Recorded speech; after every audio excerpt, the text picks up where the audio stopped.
fiquei muito honrado e satisfeito com o convite feito pelo setor de comunicações da PCF-MG para que eu fizesse uma manifestação a respeito do próximo aniversário da entidade, que faz 70 anos. Meu nome é João Batista Ardizoni Reis. Ingressei na Caixa no ano de 1954, no mês de abril, e gosto de dizer que dos 70 anos que a associação vai fazer agora, eu participo como associado há 68 anos.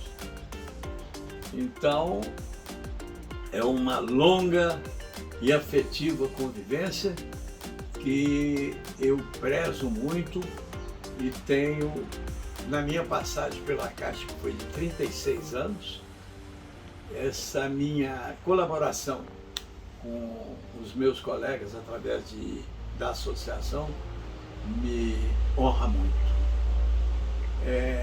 Em 1968, o presidente da associação era o José de Araújo, um nome que não se pode omitir nunca que se falar da nossa associação. E o Zé Araújo tinha como vice-presidente o outro colega saudoso, o Ewald von Randolph. E o Zé me convidou para participar da diretoria e eu, na época, ele alegava que, como advogado da Caixa, eu poderia ajudar nessa área, na minha área. Então me tornei diretor da antiga AEF, né? Chamava Associação dos Economiários Federais. Quando foi em 1970, deu-se a unificação das caixas econômicas, que até então eram autônomos em cada estado da federação. Aqui era a Caixa Econômica Federal de Minas Gerais. E ela então foi unificada, passou a ter, como é até hoje, uma diretoria central em Brasília, e as antigas caixas estaduais do estado passaram a ser filial de Minas Gerais. E o Zé Araújo foi designado gerente geral da filial de Minas Gerais, era um gerente só para o estado todo.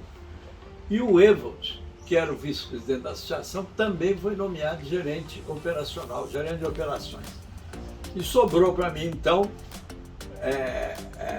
a oportunidade de substituí-los e me tornei, então, presidente da Associação dos Economiários Federais, hoje, Associação do Pessoal da Caixa Econômica. Eu, então, fiquei completando o mandato do Zé Araújo e fui reeleito para o mandato seguinte, de tal forma que eu fiquei na presidência de 71 a 74. Nesse período, o que eu considero, assim, de mais destaque, porque havia, sim, uma atividade muito intensa da associação, porque nós não tínhamos sindicatos. Nós éramos originários do Estatuto dos Funcionários Públicos Civis da União. Nós éramos funcionários públicos, regidos pela Lei 1711 de 52. No final dos anos 60, nós passamos para a CLT, mas só tivemos oportunidade de filiar ao sindicato, que já existia, que eram bancários, muitos anos depois. Então a associação fazia esse trabalho de representar a categoria, principalmente diante da empregadora, que é a Caixa Econômica, como todos sabemos, é uma entidade muito forte da União Federal. E o destaque que eu considero foi por influência da unificação das caixas, pensamos em unificar também as associações. Na época, as associações que apareciam mais eram de São Paulo, Rio, Minas Gerais e Rio Grande do Sul. As comunicações não eram fáceis, Então a gente tinha pouco contato com as associações dos outros estados. Então houve uma chamada geral para que todos os estados comparecessem lá em Curitiba, a cidade que foi escolhida para sediar a reunião, e nós nos dirigimos para lá. Na chegada, como nós estávamos com o AI-5, Ato Institucional número 5 em vigor, Curitiba era há 50 anos atrás uma cidade bem menor do que é hoje, teve repercussão a chegada daquele pessoal de todos os estados lá, e nós fomos convidados a não deixar o hotel até que houvesse a ordem de quem mandava para que a gente pudesse fazer a reunião. Ficamos lá no saguão do hotel, lá e nos corredores do hotel, não chegou a 2 dias, umas 30 horas, né? Um dia e meio mais ou menos. Havia lá de Curitiba um colega que era diretor da Caixa e ele ajudou a explicar lá, quem de direito, quem éramos nós e o que nós estávamos fazendo ali. Então foi realizada a reunião e nasceu a FENAI, dada a impossibilidade de unificar as associações, que foi um entendimento dominante lá. Surgiu a Federação Nacional dos Economiários. O interessante também é que o primeiro presidente da FENAI, ele não estava presente em Curitiba. Era o Arthur Ferreira Filho, que era naquela época já um economiário aposentado, professor em escolas lá do Rio de Janeiro, foi uma figura muito importante na estruturação da FENAI. Ele prestou relevante serviço à categoria e, como ele era do Rio de Janeiro e a administração da Caixa ainda era do Rio de Janeiro, na Rua da Quitanda, 30, 12º andar. Esse foi o fato mais relevante desse período. E uma das primeiras atuações da FENAI foi que, antes da unificação, a Lei de Regência da Caixa, que era um decreto de 1934, decreto 24.427, ele dizia lá num dos seus artigos que até 30% do lucro das caixas deveria ser destinada a benefício dos empregados. Era uma espécie de participação nos lucros. E então cada estado, cada administração da Caixa nos estados fazia uma concessão.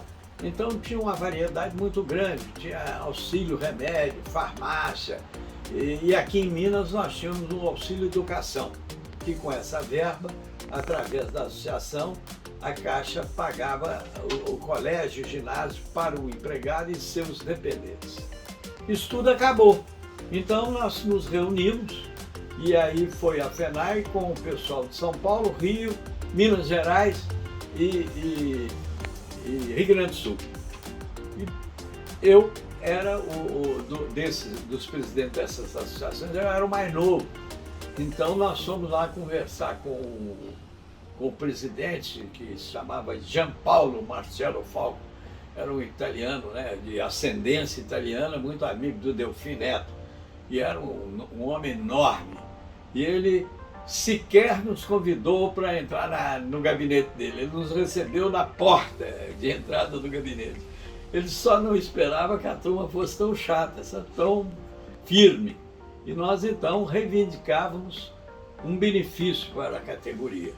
E depois de muita insistência, ele percebeu que nós não íamos desistir fácil. Ele então disse que levaria para a diretoria o pleito, e nós achávamos na época que o benefício mais fácil de resolver era o chamado ticket de alimentação. Ocorre que aqui em Belo Horizonte e no resto do país, à exceção da cidade do Rio de Janeiro e da cidade de São Paulo, ninguém tinha hábito de almoçar fora de casa. Então, o ticket de alimentação em Belo Horizonte nem tinha isso, restaurante nenhum servia a quem quer que seja com isso.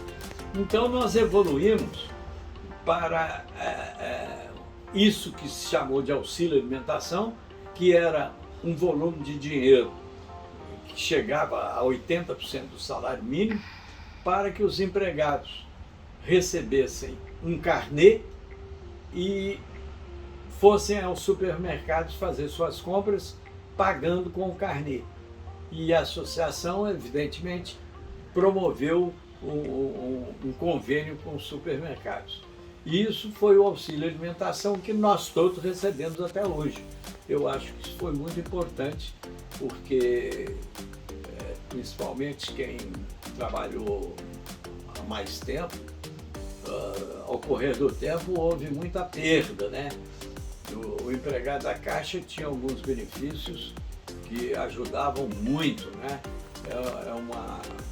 Um regulamento especial para os empregados com aquisição de casa própria, tinha um outro que chamava bens de consumo duráveis, etc. Então, eu acho que